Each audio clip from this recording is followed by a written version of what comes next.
بسم الله الرحمن الرحیم. السلام علیکم ورحمت الله وبرکاتو. په دې ویډیو کې زه تاسو ته خوب کې امتحان کله وکتل شي. اکثر کسان امتحان په خوب کې ګوري، خصوصا هغه کسان چې هغوی په ژوند کې ډیر مشکلات لري، دنیایي مسایلو کې یا مالی مسایلو کې، اخروي مسایلو کې. نو په امتحان کې کامیابیدل یا ناکامیدل یا د امتحان پارچه سوالونه سخت وي پکې، نو دغسې خوبونه ډیر زیات کتل کیږي. په عمومي صورت کې امتحان څه ده، دا د نوم نه یې معلومیږي. امتحان د محنت نه اخیستل سوی، د سختي، مشکلات څه کله دا په خوب کې عادي حالاتو کې وکتل شي،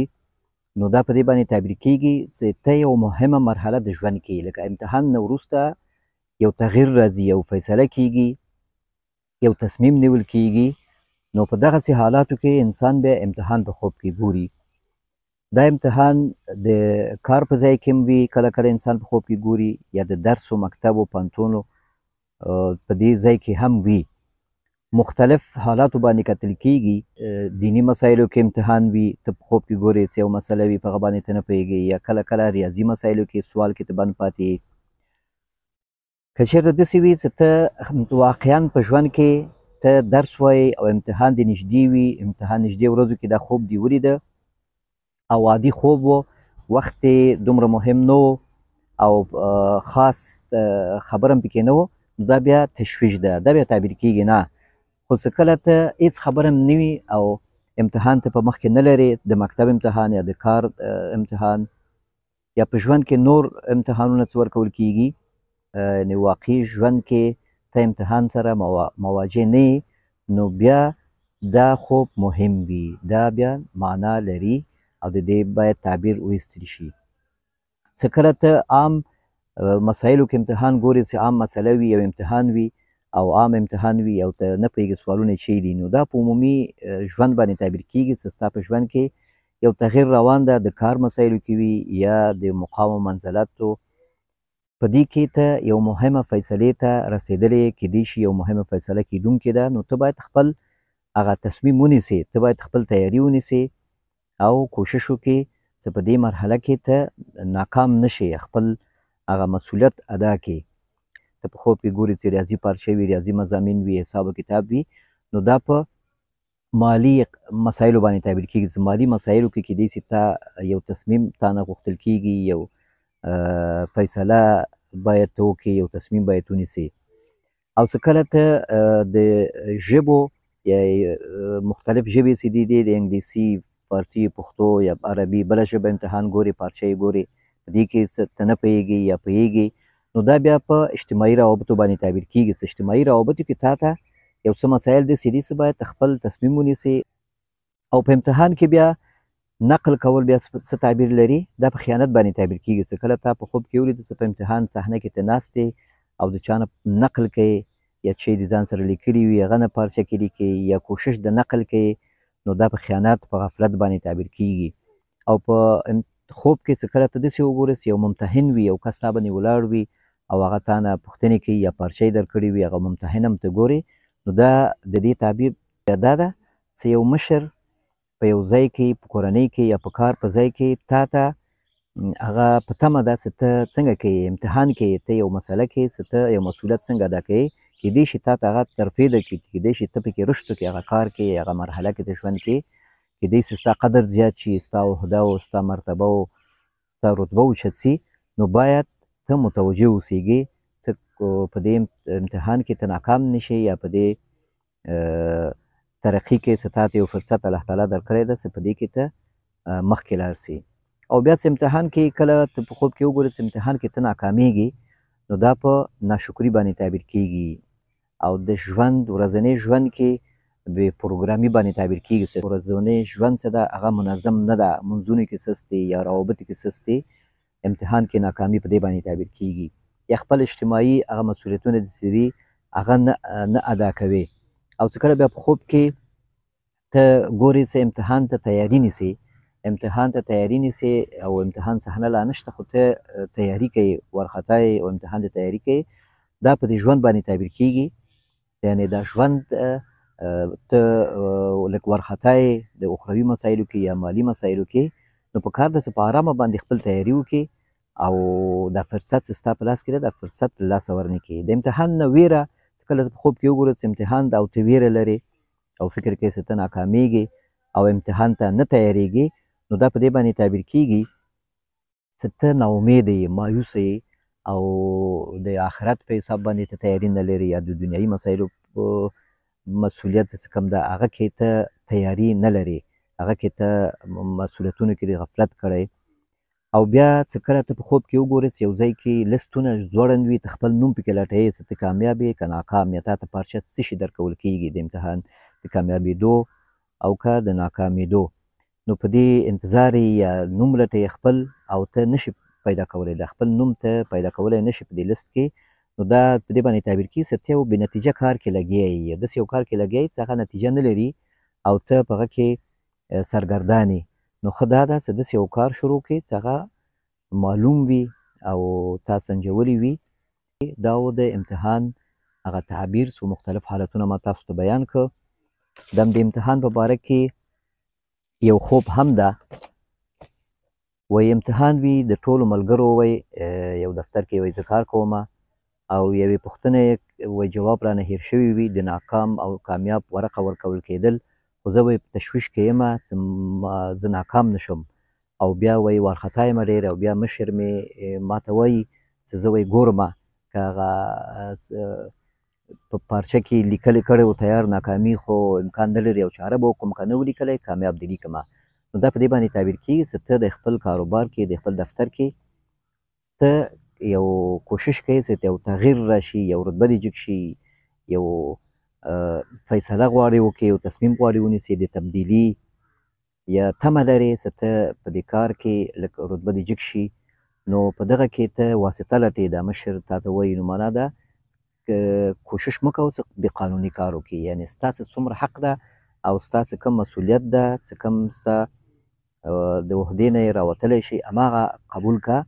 او عاطفي مسایلو کې د روابطو کې که سستي وي، تشویش وي، هغه هم کورنۍ مسایلو کې هغه هم کوشش وکړه چې هغه صحیح کړې او کوشش وکړه چې مسؤلیتونه دې وپېژنې او خپل مسؤلیتونه ادا کړې. دا مهم ده چې په کوم چوکۍ کې ته مهم دا ده چې مسؤلیتونه ته ادا کړې او تا باندې مسؤلیت پاتې نه شي. والله تعالی اعلم. بل خوب د وایي خیرات یا واده وي، وریجې او غوښې خورو، وفات شوی ورور مې هم راسره وي، بل ملګری مې هم وایي زه ښه موړ شومه ښه خوراک وکړمه او بیا وایي دا ورور مې چې وفات شوی دی دا خپل پښې وایي ما په سینه کېږدي، زه ورته وایم چې مږده ما ډېر وخت مسافري کړې ده. نو دا لاس په سینه کې ښودل څه دا خو اطمینان باندې تعبیر کېږي چې کله یو څوک ستا په سینه باندې لاس کېږدي که لاس یې ستا په سینه ایښی وی نو دا په اطمینان باندې تعبیرېده. اوس پښه یې ستا په سینه ایښی ده نو په دې باندې کېږي چې دا پښه خو هغه وخت سره استعمالوي چې کله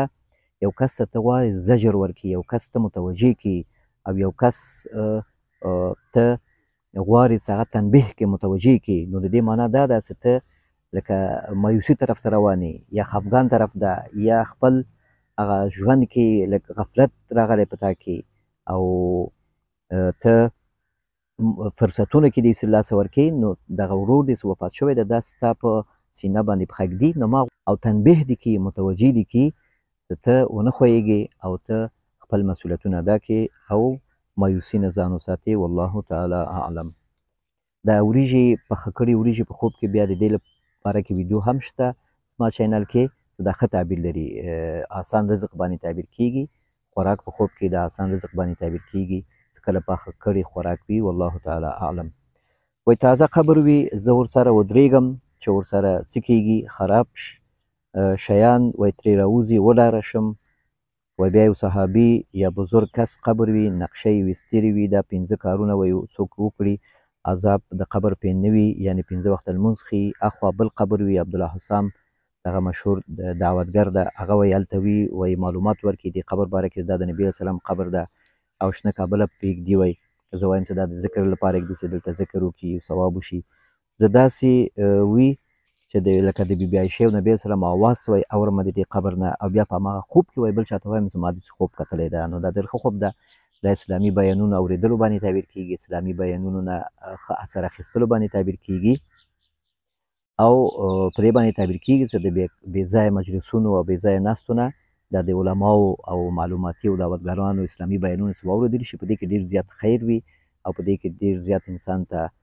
هغه حضور او توجه پیدا کیږي او نیکو اعمالو طرف ته او ښه ژوند او ښه ګزاره ښه اجتماعي روابطو طرف ته انسان تشویق کیږي. والله تعالی اعلم. بل خوب د وایي خاوند سره مې ناسته یمه خواښې مې وایي چې مړه ده هغه بله کوټه کې وي او همدا نارې وهي په خدایه درې واړه کې کامیابه کړه زامن یې هم وایي درې دي. نو دا هم ښه خوب ده. د مړی ستا خوښه ده دا تا ته دعا کړې ده نو دا دعا په دې باندې تعبیر کیږي چې هغه ته تا خیر رسولی دعا دې ورته دعا کړی یا دغه خپلوانو سره تا ښه کړی ده خاوند سره دی یا د خاوند خورګانو سره خپلوانو سره یې ښه رابطه ساته او هغو سره ښه وکړه نو دې سره انشاءالله تا ته هم خیر رسیږي. والله تعالی اعلم. خوب کې وایي میوې ونې لیدل چې پاخه او خام او خراب وي پکې بیا د لارې د سر وي او معلوم نه وي شک کوو چې دا حلال ده یا حرام بیا سمندر کې خارجیان غرقیږي او اوبه سوي دا ورو په خارج کې اوسیږي او دا خوب یې لیدلی ده نو دا پاخه او خام میوه او خراب میوه دا په دې باندې تعبیر کیږي. پاخه میوې نه مراد حلال کاروبار ښه کاروبار او خام میوې نه مراد هغه کاروبار هغه شی تمس ته لري چې هغه ته لا نه رسېدلی او بیا خراب یا فاسد میوه چې ده هغه په حرام مال باندې تعبیر کیږي چې د خپل کار کې څه دی ولو که کافر سره هم کار کوي نو اخلاص به لري صداقت به لري خیانت به پکې نه کوي او حلال او حرام دا په نظر کې نیسي داسې به نه وایي دا د کافر مال دی او خیانت پکې وکړي دا خیانت خپله بد عمل دی که هر چا سره وشي نو مسلمان باید هر چی ته چې وي باید صداقت وکړي همدغه هم یو دعوت ده ځکه نبي سلام اکثرا په اخلاقو او په صداقت په دې باندې خلک مسلمانول نو تم کوشش وکړه چې همدغسې اوسېږي او بیا سمندر کې ته وایي چې خارجیان غرقیږي معنا ده چې عام ځایونو کې عام خارجیانو سره ته کار کوي نو د هغوی په تاوان او دغه باندې مه خوښېږه که هغوی تا سره ښه معامله کوي او ته کار کوي ورسره او ستا رزق و روزي هملته ده نو د هغوی په تاوان باندې مه خوښېږه یعنې خوشحاله کېږه مه د هغوی په تاوان باندې او کوشش وکړه چې خپل کار دغه په صداقت سره سرته ورسوي. والله تعالی اعلم. بل خوب د وایي حمام کې مې سر وینځلو زیړې اوبه تویېدل سر نه مې وایي ګمان مې وکړ چې سر مې ډېر زیات خیرنده او کلک کلک مې وایي وینځل دې وخت کې وایي ویښته توی شول او د سر وینځلو سره مې وایي ویښته تویېدل ګنجې کېدلمه نو دا په دې باندې تعبیر کېږي چې ته افراط کوې په تداوي کې افراط کوي که دوا خورې تداوي کې ته افراط کوي یا په تفریح کې ډېر افراط کوي دا د ویښته ډېر تویېدل په دې ویښتو باره کې زما ویډیو شته نو هلته ما ویلي دي چې کله ویښته په اندازه باندې د انسان نه تویېږي یا یې کټ کوي قیچي کوي دا ښه تعبیر لري په دې تشویشونو رفع کېدلو باندې تعبیر کېږي او چې کله ته ډېر ویښته ګورې چې په سر نه دې تویېږي یا یې قیچي کوي نو دا په دې باندې تعبیر کېږي چې افراط تا نه کېږي او یو څه تاوان تا ته رسېږي او د رازونو ساتنه ته نشي کولی نو دغه کې لږ احتیاط وکړه. والله تعالی اعلم. بل خوب ده وایي ماما زوی مې خوب کې ماته نیمه بوري خرما اخیستې وي او را کړي وای هغه وایي خوب یې لیدلی زما په حصه کې نو دا ډېر ښه خوب ده ته وایي چې اولاد هم نه لرې نو دا خرما چې ده دا په رزق و روزي و برکت او ښه فصل او په اولاد باندې هم تعبیر کېږي انشاءالله که د حمل اراده ولرئ نو الله تعالی انشاءالله څه اولاد درکوي دا کوم تکلیف هم وي انشاءالله څه هغه نیم پورې کار شوی ده انشاءالله نیم نورې ملا مهربان ده دعا وکړئ او خپل تداوي ته دوام ورکړئ. والله تعالی اعلم. بل خوب دی د وایي مېرمن مې خوب لیدلی ده چې کمر باندې یم هغه هم راسره وي او کوز شو وایي د پارامه باندې یو کمر خاوره وایي سره وي بیا کوټې ته لاړ شو ماشوم وي یا مېرمن مې څادر پرې واچوي او دی ته وایي چې اولاد هم نه لري نو د بې اولادي یو نازکه مرحله کې دا مېرمن دې واقع دی نه که تداوي کوي یا که حملې وي او هغه نه پاتې کېږي نو کوشش وکړه چې تداوي ته دوام ورکړي دعا کول امید لرل انشاءالله څه دا ځل الله تعالی تاسو ته نیک اولاد درکړي او الله تعالی دې ټولو ته نیک اولاد نصیب کړي. والله تعالی اعلم. دا ستا بل خوب ده وایي بازار کې خرما وي زړه مې وي چې وایي واخلمه خو وا مې نه اخیسته نو دا خرما اخیستل که دا دې اخیستی وایي ډېر ښه راته معنا داسې اوس که ته مسافر نو کوشش وکړه چې کور ته لاړ سي او د خپل تداوي او د خپل امید لرل اولاد ته انشاءالله دغه کوشش وکړه الله تعالی انشاءالله درکوي. والله تعالی اعلم. دوه کسان وي نوراني مخونه لري زه وایم ما هم مخ دوی غوندې وایي نوراني شي وایي زه درود شریف ویلو باندې شروع کړم او په همدې ویلو سره به د خوب نه راویښېږم نو دا هم ښه خوب ده ښه خلکو سره ناسته او ښه تاثیر اخیستل او په تا باندې انشاءالله اثر هم کوي ښه خلکو سره کینې او ښه علماو بیانونه اوري نو دې سره انشاءالله چې دینداري کې دې ترقي راځي. والله تعالی اعلم. بل خوب د وایي غټ مار وي ډارېږم ترېنه نو دې باره کې زما ویډیو شته چې غټ مار یا مار څه کله په خوب کې وکتلی شي هغه نه انسان نه ډارېږي او تا ته چې نه وایي ته ترې ډارېږي خو تا ته هغه څه نه وایي دا ښه تعبیر لري په دې باندې تعبیر کېږي چې الله تعالی تا ته قوت درکړي الله تعالی تا ته غلبه درکړي مدد کړي الله تعالی در سره نو دا ښه خوب ده په دې صورت کې بیا مار ښه تعبیر لري په هغه صورت کې چې کله ته د مار نه ډارېږي خو هغه تا ته څه ضرر نه رسي په خوب کې دې ولیده او ته د وار کولو اراده هم پرې نه لرې او هغه تا ته ضرر هم نه رسوي نو دا خوب بیا ښه تعبیر لري نو هغه ویډیو وګوره انشاءالله هغه کې پوره معلومات شته